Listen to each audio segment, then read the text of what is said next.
खुलुमबाय स्टुडिअ दं आं राजीव बसुमतारी एबिएमसुनि आफादगिरि लाफिकुल इस्लामनि दायनिगिरिखौ थाबैनो सोराङाव लाबोनांगौनि गोख्रों दाबि दैखांनानै गोख्रों सोमावदों बिटिसि नाङैनो एबिएमसु आफादनि थारैनो बे समाव मख'नांगोनदि थांनाय 2017 मायथाइनि 1 आगस्ट खालाराव एबिएमसुनि आफादगिरि लाफिकुल इस्लामखौ साननि समावनो गिलु बालुयै जिउ फोजोबदोंमोन AK-47जों सोरबा सिनाय मोनै दुथां सुबुंफोरा जिउ फोजोबदोंमोन आरो बेनि थार बिजिरनाय एबा दायनिगिरिखौ थाबैनो सोराङाव लाबोनानै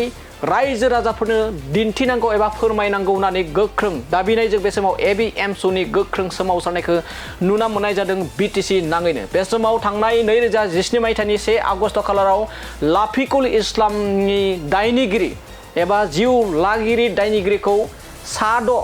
साद' दायनिगिरिफोरखौ खानो हाबाय होननानै आसाम सरकारनिफ्राय बाथ्रा बुंनाय लोगो लोगोनो बे समाव एबिएमसुनिफ्राय गोख्रों सोमावसारनाय बिटिसिनि मोनफ्रोमबो जिल्लायाव लाफिकुल इस्लामनि दायनिगिरिखौ थाबैनो सोराङाव लाबोनांगौनि दाबिजों गोमखांहोदों बिटिसि नाङैनो एबिएमसु आफादनिफ्राय बे समाव एबिएमसुनि दैदेनगिरि टाइसन हुसेना गोख्रों दाबि जेराव जुदि लाफिकुल इस्लामनि दायनिगिरिखौ जुदि खादोंब्ला मानो दासिमबो सोराङाव दायनिगिरिनि मुं थंफोरखौ रोखा खालामना होआखै आरो एसेबां गिदिर सासे दायनिगिरिखौ माब्रैहाय बेलाव दिहुननानै उदां अख्राङाव बेरायहोबाय थानो हाखो होननानै सोंथि खालामदों आसाम सरकारनिसिम लाफिकुल इस्लामनि दायनिगिरिखौ टाइसन हुसेन बिथांजों लोगोसे एबिएमसुनि गोबां दैदेनगिरिफ्रा बे समाव आसाम सरकार हाय बिटिसि सरकार हाय बायदि गो बेक बायदि स्ल'गानजों गोमखांहोदों बिटिसि नाङैनो लाफिकुल इस्लामनि दायनिगिरिखौ सोराङाव लाबोनो आरो लाफिकुल इस्लामनि दायनिगिरिखौ थाबैनो गोख्रोंनिख्रुइ गोख्रों साजा होनांगौ होननानै दाबि दैखांनाया दिनैनि समाव गोबां गोमसारदों बिटिसि नाङैनो दानिया फैदो बिदिब्ला लाफिकुल इस्लामनि सायाव इनाय बानायै जिउ फोजोबनाय दायनिगिरिफोरखौ सोराङाव लाबोनांगौ होननानै माबायदि एबिएमसुनि दैदेनगिरि टाइसन हुसेन बिथाङा माबायदि दाबि दैखांदों बेखौ नोंथांमोना फिन आरोबाव खोनासंदो शहीद लाफिकुल इस्लाम आহমেদৰ হত্যাকাণ্ডৰ 8টা বছৰ পাৰ হৈ 9টা বছৰ ভৰি দিব ওলাইছে অহা 1 আগষ্ট তাৰিখে এই হত্যাকাণ্ডই 9টা বছৰ ভৰি দিব যোৱাকালিৰ দিনটোত চলিত অসমৰ বিধানসভাৰ বাজেট অধিৱেশনত বিৰোধী দলৰ 3জনকৈ সন্মানীয় বিধায়কে শহীদ লাফিকুল ইছলাম আহমেদৰ ন্যায় প্ৰসংগ উল্লেখ কৰি প্ৰশ্ন উত্থাপন কৰিছিল সেই প্ৰশ্নৰ উত্তৰ দিওঁতে অসম চৰকাৰৰ তৰফৰ পৰা কোৱা হৈছে যে 2017 চনত শহীদ লাফিকুল ইছলাম আহমেদৰ হত্যাকাণ্ডৰ তদন্তৰ বাবে গঠন হোৱা আছিল স্পেচিয়েল ইনভেষ্টিগেশ্যন টিম লিডেড বাই অনুৰাগ টাংখা সেই স্পেচিয়েল ইনভেষ্টিগেশ্যন টিমে 6জন ব্যক্তিক আটক কৰিছিল শহীদ লাফিকুল ইছলাম আহমেদৰ হত্যাকাণ্ডৰ লগতে মানে জড়িত থকাৰ অভিযোগত আৰু তাৰ পৰৱৰ্তী সময়ত 2017 চনৰ নৱেম্বৰ মাহৰ 23 তাৰিখে গোটেই হত্যাকাণ্ডৰ তদন্ত প্ৰক্ৰিয়া অসম চৰকাৰে কেন্দ্ৰীয় চৰকাৰৰ নিৰ্দেশ মৰ্মে বা কেন্দ্ৰীয় চৰকাৰৰ কথাস্বৰূপে এই তদন্ত প্ৰক্ৰিয়া CBI-লৈ হস্তান্তৰ কৰিছিল আৰু পৰৱৰ্তী সময়ত আমি আপোনালোক আটাই জানে যে এবিএমছৰ ধাৰাবাহিকভাৱে CBI-ও যে তদন্তৰ নামত এটা ভেকু ভাৱনা কৰি আছে এই কথাখিনি আমি উদঙাই দি বাৰে নতুন দিল্লীৰ পৰা যন্তৰ মন্ত্ৰৰ পৰা আৰম্ভ কৰি চালাকাটিলৈকে কোকৰাঝাৰলৈকে আমি প্ৰতিবাদ কৰি আহিছোঁ এই প্ৰতিবাদ সমগ্ৰ অসম জুৰি এই প্ৰতিবাদ হৈছিল কিন্তু যোৱাকালি প্ৰশ্নৰ যেতিয়া অসম চৰকাৰে শহীদ লাফিকুল ইছলাম আহমেদৰ ন্যায় প্ৰসংগত যি উত্তৰ দিলে জনালে যে স্পেচিয়েল ইনভেষ্টিগেশ্যন টিমে 2017 চনত শহীদ লাফিকুল ইছলাম আহমেদৰ হত্যাকাৰী হিচাপে অভিযুক্ত 6জন ব্যক্তিক গ্ৰেপ্তাৰ কৰিছিল আমি অসম চৰকাৰক প্ৰশ্ন কৰিছোঁ অসম আৰক্ষীক প্ৰশ্ন কৰিছোঁ যে শহীদ লাফিকুল ইছলাম আহমেদৰ হত্যাকাণ্ডৰ সৈতে নাম সাঙুৰ হোৱা যি 6জন ব্যক্তিক গ্ৰেপ্তাৰ কৰিলে এই কথা আজি 8টা বছৰে কিয় অসমৰ জনগণৰ পৰা এবিএমছৰ পৰা শহীদ লাফিকুল ইছলাম আহমেদৰ পৰিয়ালৰ পৰা কিয় লুকুৱাই ৰখা হ'ল আমি এবিএমছুৱে SIT-য়ে যি 6জন ব্যক্তিক শহীদ লাফিকুল ইছলাম আহমেদৰ হত্যাকাণ্ডৰ সৈতে জড়িত থকাৰ অভিযোগত 2017 চনত গ্ৰেপ্তাৰ কৰিছিল সেইসকলৰ নাম তথ্য জানিব বিচাৰিছোঁ সেইসকল ব্যক্তিৰ বৰ্তমান কি ষ্টেটাছ অসম আৰক্ষীয়ে সেই ব্যক্তিসকলৰ ওপৰত কি ব্যৱস্থা গ্ৰহণ কৰিলে সেই ঘটনাখিনি আমি জানিব বিচাৰিছোঁ তদুপৰি আপোনালোক আটাই জানে যে 2021 চনৰ 2 আগষ্ট তাৰিখে CBI এখন জাননীৰ জৰিয়তে ভদ্ৰেশ্বৰ বসুমতাৰী ৰূপা ব্ৰহ্ম আৰু ডিংকুৰ মুছাহাৰী এই 3জন ব্যক্তিক লাফিকুল ইছলাম আহমেদৰ হত্যাকাৰী হিচাপে চিহ্নিত কৰি নাম ফটো ৰিলিজ কৰিছিল আৰু সেই হত্যাকাৰীসকলৰ সন্ধান দিওঁতাক 2 লাখ টকাৰ পুৰস্কাৰ পৰ্যন্ত ঘোষণা কৰিছিল পৰৱৰ্তী সময়ত 2021 চনতে যোৱাকালি বিধানসভাত দাখিল হোৱা তথ্য অনুসৰি বা আমি গম পোৱা অনুসৰি CBI গোটেই হত্যাকাণ্ডৰ ঘটনাটোৰ চাৰ্জশ্বিট দাখিল কৰিছিল এতিয়া যোৱাকালি দিনটোত অসম চৰকাৰে জনাইছে যে 4জন ব্যক্তিক অভিযুক্ত হিচাপে লৈ CBI বিশেষ আদালতত চাৰ্জশ্বিট দাখিল কৰিছিল তাৰ ভিতৰত 3জন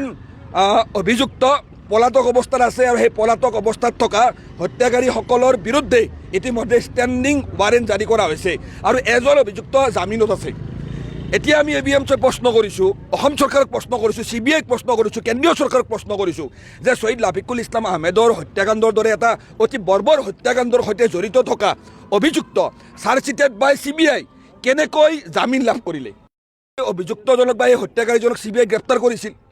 যদি CBI লাফিকুল ইছলাম আহমেদৰ হত্যাকাণ্ডৰ সৈতে জড়িত থকা কোনোবা ব্যক্তিক গ্ৰেপ্তাৰ কৰিছিল, যিজন এতিয়া জামিনত আছে বুলি খুদ অসম চৰকাৰে অসম বিধানসভাত জনাইছে,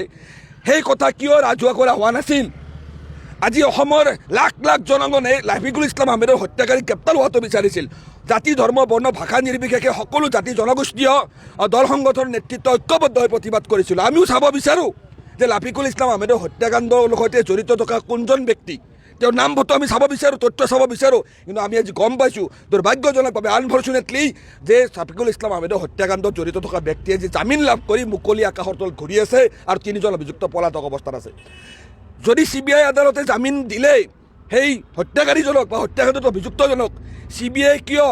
সেই জামিনৰ বিৰোধিতা নকৰিলে? যদি CBI বিৰোধিতা কৰাৰ পিছতো যদি জামিন দিছিল, তেতিয়াহ'লে গুৱাহাটী উচ্চ ন্যায়ালয় বা সুপ্ৰিম কোৰ্টত কিয় CBI দ্বাৰস্থ নহ'ল? আমি বাৰম্বাৰ কৈ আহিছোঁ যে শ্বহীদ লাফিকুল ইছলাম আহমেদৰ হত্যাকাণ্ড এক ৰাজনৈতিক হত্যাকাণ্ড, আৰু আজি আমি পুনৰাই কৈছোঁ যে শ্বহীদ লাফিকুল ইছলাম আহমেদৰ হত্যাকাণ্ড এক ৰাজনৈতিক হত্যাকাণ্ড, আৰু ৰাজনৈতিকভাৱে এই লাফিকুল ইছলাম আহমেদৰ হত্যাকাণ্ডৰ তদন্ত প্ৰক্ৰিয়া কাপ দিব বিচৰা হৈছে, এটা ধূসৰ পৰিৱেশ সৃষ্টি কৰিব বিচৰা হৈছে লাফিকুল ইছলাম আহমেদৰ হত্যাকাণ্ডক লৈ। আজি ভাৰতৰ সৰ্বোচ্চ তদন্তকাৰী সংস্থা চেণ্ট্ৰেল ব্যুৰ অফ ইনভেষ্টিগেশ্যন, কেন্দ্ৰীয় অনুসন্ধানকাৰী সংস্থা CBI শ্বহীদ লাফিকুল ইছলাম আহমেদৰ হত্যাকাণ্ডৰ তদন্তত যিখিনি ভূমিকা গ্ৰহণ কৰিলে, সেই CBIৰ এই ভূমিকাৰ একাউণ্টেবিলিটিৰ ওপৰতো আজি আমি ABMC প্ৰশ্ন উত্থাপন কৰি আজি ওদালগুৰি, ভেৰগাঁও, তামোলপুৰ, মুছলপুৰ, শালবাৰী, বিজনী, কাজলগাঁও, কোকৰাঝাৰ, গোসাইগাঁও পৰ্বতজোৰা BTCৰ 10টা মহকুমা আৰু জিলা সদৰত এনেকুৱা ধৰণে আমি ৰাজপথত ব্যাপক গণতান্ত্ৰিক প্ৰতিবাদ সাব্যস্ত কৰিছোঁ। আমি স্পষ্টকৈ কৈছোঁ যে শ্বহীদ লাফিকুল ইছলাম আহমেদ চাহাবৰ হত্যাকাণ্ডক লৈ কেতিয়াও হেতালি খেলিবলৈ দিয়া নহ'ব। আমি অসম চৰকাৰৰ মাননীয় মুখ্যমন্ত্ৰী হিমন্ত বিশ্ব শৰ্মা ডাঙৰীয়াৰ ওচৰত দাবী উত্থাপন কৰিছোঁ যে চৰকাৰে জানে যে লাফিকুল ইছলাম আহমেদৰ হত্যাকাৰী কোন, তেনেহ'লে চৰকাৰে কিয় এতিয়ালৈকে লাফিকুল ইছলাম আহমেদৰ হত্যাকাৰীক গ্ৰেপ্তাৰ কৰি কিয় জনগণক ন্যায় দিব পৰা নাই? আজি জাষ্টিছ ডিলেইড নে জাষ্টিছ ডিনাইড? আজি ন্যায় মানে দেৰি কৰা হৈছে, বিলম্ব কৰা হৈছে নে ন্যায়ক অস্বীকাৰ কৰা হৈছে? আজি আমি ক'বলৈ বাধ্য হৈছোঁ যে শ্বহীদ লাফিকুল ইছলাম আহমেদৰ হত্যাকাণ্ডৰ যি ঘটনা, এই ঘটনাক লৈ অতদিনে বিভিন্ন ৰাজনৈতিক দলে ৰাজনীতি কৰিলে, আৰু ৰাজনীতি কৰি এটা ৰাজনৈতিক বিষয়বস্তু লৈ লাফিকুল ইছলাম আহমেদৰ ঘটনাটো হত্যাকাণ্ডটো লৈ যাব বিচাৰিছে। আজি CBI এনচাৰ দিব লাগিব। CBI should answer how can an accused of Murder Lafikul Islam Ahmed assassination can get bail? What was CBI's role when the bail petition was in hearing mode? CBI উত্তৰ দিব লাগিব। CBIৰ ইনভেষ্টিগেশ্যনৰ একাউণ্টেবিলিটিৰ ওপৰত আমি প্ৰশ্ন উত্থাপন কৰিছোঁ। আজি কেন্দ্ৰীয় অনুসন্ধানকাৰী সংস্থা এটা স্বতন্ত্ৰ তদন্তকাৰী সংস্থা, CBI এটা ইণ্ডিপেণ্ডেণ্ট মানে ইনভেষ্টিগেটিং এজেঞ্চি। বিভিন্ন সময়ত অভিযোগ উত্থাপন হয় যে আজিকালি ইনভেষ্টিগেশ্যন এজেঞ্চিসমূহক ৰাজনৈতিক শক্তিয়ে মনিটৰ কৰে বা নিয়ন্ত্ৰণ কৰে। তো আজি আমি ক'বলৈ বাধ্য হৈছোঁ যে CBI আজিৰ তাৰিখত কোনোবা ৰাজনৈতিক শক্তিৰ নিৰ্দেশত লাফিকুল ইছলাম আহমেদৰ হত্যাকাণ্ডৰ তদন্ত প্ৰক্ৰিয়া গাপ দিব বিচাৰিছে। লাফিকুল ইছলাম আহমেদক হত্যাকাৰী গ্ৰেপ্তাৰ কৰিব বিচৰা নাই আৰু লাফিকুল ইছলাম আহমেদক জাষ্টিছ দিব বিচৰা নাই। কিন্তু আমি ABMC স্পষ্টকৈ কৈছোঁ, আজি 8টা বছৰ পিছত 9টা বছৰ ভৰি দিব হ'ল। আমি স্পষ্টকৈ এতিয়াও ৰাজপথত থিয় হৈ, প্ৰচণ্ড ৰ'দত থিয় হৈ কৈছোঁ, লাফিকুল ইছলাম আহমেদৰ হত্যাকাৰী গ্ৰেপ্তাৰ নোহোৱা পৰ্যন্ত ABMC সংগ্ৰাম চলিছে আৰু চলিব।